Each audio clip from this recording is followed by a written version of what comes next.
Natasha and thank you so much for joining me today. Well, today I'm going to be having a little play around with this mini triple layering stencil from Creative Expressions. Now this is a small stencil, but there are 3 in this packet.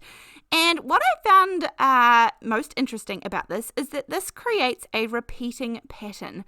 No matter whether you go top or bottom or to left or right, above or below, then it creates the repeating pattern. So I wanted to give that a go and see how this will work. I'm also going to make a card out of this. I think even just these stencils, just this size, you could make a gorgeous card. So let's see what we create today, but I wanted to try these out. Now, these are not too complicated for my liking. There is literally a flowers one, the middle of the flowers one, and then the leaves one. And that makes it all very simple. They layer up perfectly if you match them together, so that the sides are all even. So you don't have to kind of like wiggle until it's right. You just make sure the sides are even. So if you find this tricky, then even doing it in the corner of your stamping platform or something, then that will definitely help with lining these up. But these are extremely obvious to me as to where they sort of fit in, which is good. I need that. So at the moment I'm using Distress Oxides, I have Wild Honey as a darker colour, and I have some Mustard Seed as a lighter yellow colour. Now I have just re-inked all of my oxides, so they are very juicy. I didn't trust myself not to go over the edge here, so I'm adding in a little bit more mint tape just to make sure. This is the Mustard Seed at the moment, and it's quite dark. I perhaps could have used a little bit of squeezed lemonade maybe, but anyhow, I'm coming back in with another finger dauber with the Wild Honey. And then once I had done this, I kind of thought that they were all a little bit one colorish and that I wanted to add in a little bit more. So I'm actually, because they're quite small, I'm going to take some ripe persimmon and I am going to take a little individual brush.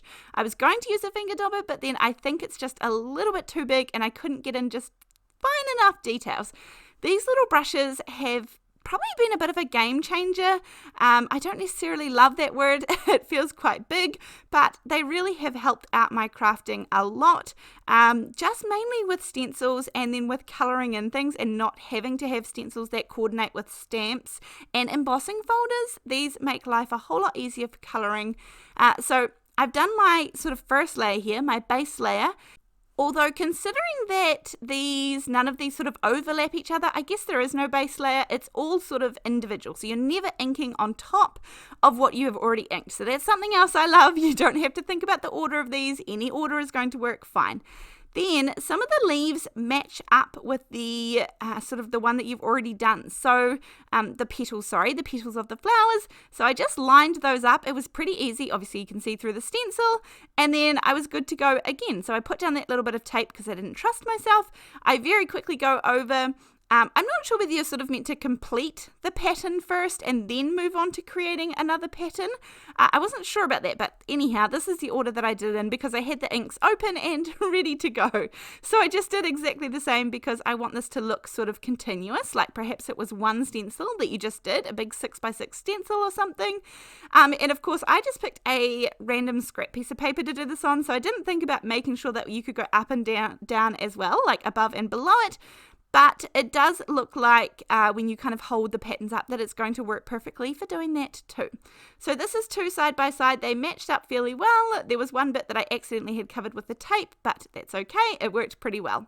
Now here's a little trick. Do not waste this ink on your stencil because this I probably would have wiped off right to clean the stencil. I've spritzed a little bit of water from a relatively high space on top of this and then pop this down. I'm going to take a little bit of paper towel, give it some light pressure so that instead of smushing in between the cracks, the paper towel is going to suck it up. And then from just the waste ink, look what we get. I love doing this. I absolutely love doing this. This is, much better than just cleaning off the ink with a wet towel. Now, I'll show you that later on once it dries, but anyway, we've got layer number 1. You can definitely fit it down here as well. When I was thinking about it, it fits in nicely with that sunflower that you can see on the right, the bottom left, sorry. And then now I'm going to add in the next layer. This is going to be the leaves. So I chose Shabby Shutters and some Mowed Lawn. Now, again, I will say that because there's not actually a whole lot to colour, there's not too many leaves or they're not very big gaps. So I did one with the finger dauber, and then I came back in. I was like, if I'm going to do another colour, it's going to be tricky even with the finger dauber. So these little brushes worked out really, really well. If you don't have these brushes, maybe even using something like a cotton tip would work really well, and you could try that. But these brushes have been very good. So as I said, not much ink, but okay, so far so good. You can definitely see the two different colours there, and I like that everything's sort of getting filled in. These stencils, these layering stencils, are definitely very easy.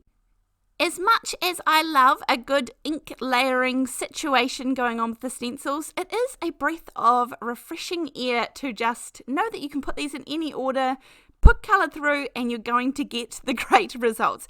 Now, I will say they do have lots more of these. In fact, I was just getting one to try them out.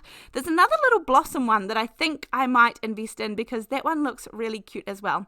Now, I think this pattern is coming along really well, and there's definitely no definitive line down there that I would say, oh no, I've just put two stencils together. So I was pretty happy with how this was going.